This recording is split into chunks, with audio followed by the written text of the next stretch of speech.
Hey guys, Indiana here. We're back again with another movie review. Today we're doing Star Wars Episode 3, Revenge of the Sith. Revenge of the Sith was released on May 19th, 2005. I'll get it out eventually. With a runtime of 140 minutes. It was budgeted at $113 million and at box office $848.8 million. It was directed by George Lucas. Alright, so we're kind of closing out the prequel trilogy today. The first of three trilogies we'll go over. Revenge of the Sith is actually, fun fact, a wordplay. When Return of the Jedi was first released, it was under Revenge of the Jedi. George Lucas then decided that, rightfully so, Jedi don't seek revenge. So it was changed to Return of the Jedi. And, well, Sith are vengeful, so the title came back here. Oh, okay. It's been a long day. 3 videos. Kind of tiring, actually, with all the editing. So, we're going to go into episode 3.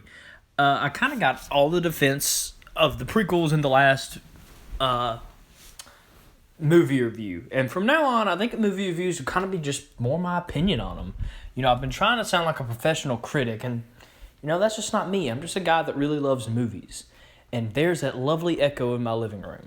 So with that, you know, episode 3, best film in the prequels.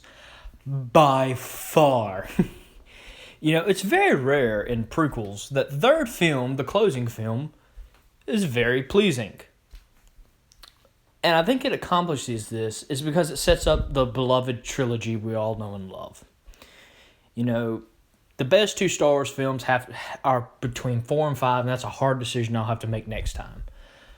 But this film sets up to just show how much you love. It serves, you know, it just, oh my gosh, it's beautiful, from Vader being born to, you know, the turn of Anakin, which, again, I want to ask everybody to watch the Clone Wars TV show. It adds to Anakin's turn. People say Anakin just flips in this movie. Anakin doesn't flip in this movie. The whole movie is based on Anakin taking in his environment and realizing that, you know, the Jedi got corrupted during the war. You know, in Yoda's years on Dagobah, he realizes that, you know, they were wrong about a couple things. Yoda even says in episode 8, the greatest teacher is failure. Well, Yoda failed during this. It's hard to believe that someone as wise as Yoda and the Jedi arts fail. But the war corrupted everybody, even Yoda. And, you know, he took that time on Dagobah, and so did Obi-Wan. They became better Jedis because of their exile, funny enough. And they kind of made this new breed of Jedi, which is Luke. Luke really is, if you look at a traditional Jedi, Luke's not it. But Luke becomes one of the best Jedi because he goes past the failures of the Jedi in this movie. And I'll just point to you, Mace Windu, and just kind of show that a very strong leader, I think the second in command of the Jedi Council, you know, dabbled in the art of the Sith. And, you know, he quoted, him and Palpatine said the same line during the movie, and that's when Anakin realized that as of then, there are no differences between the Sith and the Jedi. And this movie, you have to look into it. George Lucas doesn't lay it on a plate and say, here's why Anakin turns. No, he makes you think about it. And if you add the Clone Wars to it, that also gives great predictions of Anakin turning to the dark side. I mean, it's beautiful. I mean, watching it and just being like, oh my gosh, did you see what Anakin just did?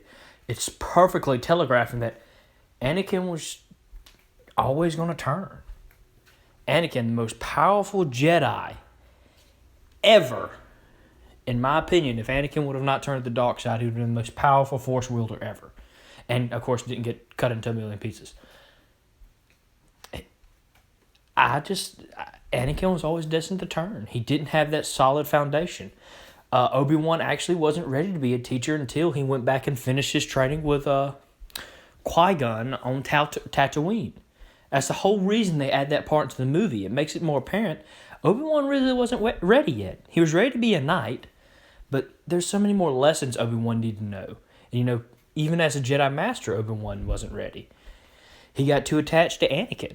And attachment is forbidden, We can go on and go on and go on. But the thing is, people just try to look at the surface of this movie. I say if you look deeper, it is one of the best Star Wars films, in my opinion, of the prequels and of the sequels. We'll get into the sequels later, though. But I want to thank you guys for watching. I almost flipped through my whole stick, didn't I? All right, so with that, let's get into my rating. I rate Star Wars Episode 3, Revenge of the Sith, 3.5 stars. It is above average movie. 3 is average movie, it's a good movie, but this movie just is a step beyond that. It's special, you remember it in your mind. CGI wasn't the best yet, but, George Lucas, really wanted to make these he had imagination of this world. And oh my gosh, if he had technology of today, could you imagine the beautifulness he built and still built? Go look at some of the better frames of Star Wars, the prequels. They're beautiful, they really are. But never dog on these movies. The only one that kind of deserves it is Episode 1. I mean, out of everything, it's just really Episode 1. But Episode 2 is pretty good. Episode 3 is a Star Wars movie. Every Star Wars fan should automatically love it. Not love, but like Episode 3. But with that, I've been making these videos a little bit longer than I wanted to, so I'm just going to kind of cut myself off. I want to thank you guys for watching. Like the video if you like it. Subscribe if you're new. And until the next video, I will see you guys later. Peace.